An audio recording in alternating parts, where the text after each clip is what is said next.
තෙරුවන් සරණයි හැමදෙනෙක්ටම.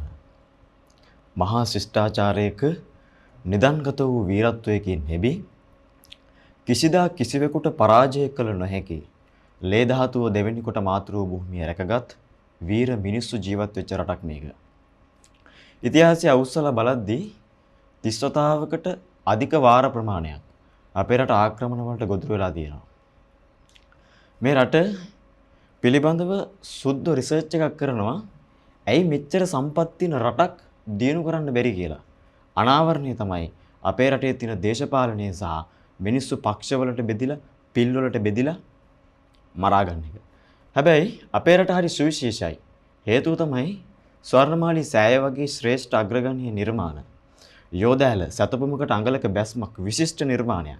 ඒ වගේම තමයි අතීත වාරි තාක්ෂණය, බිසෝ කොටුව. ඒ වගේම අපේ රට තුල නිර්මාණය කළ ජල මුද්‍රිත වැසිකිලි. සමහර සුද්ධෝ ඒ කාලේ කැලේට යද්දී අපේ මිනිස්සු ජල මුද්‍රිත වැසිකිලි පාවිච්චි කරා. මිහින්තලයෙන් හමු වෙන, රෝහල් වලින් හමු වෙන සත්කම් කරන්න භාවිතා කරපු උපකරණ. හරි සුවිශේෂී නිර්මාණ. විශේෂයෙන්ම සිහිපත් කරන ඕන කාරණාව තමයි NASA ආයතනයේ වෙබ්සයිට් එකට ගිහිල්ලා බලන්න. ලෝකේ ගුරුත්වාකර්ෂණයේ අඩුම කලාපයේ හරි සෙන්ටර් එකේ තමයි ලංකාව පිහිටලා තියෙන්නේ.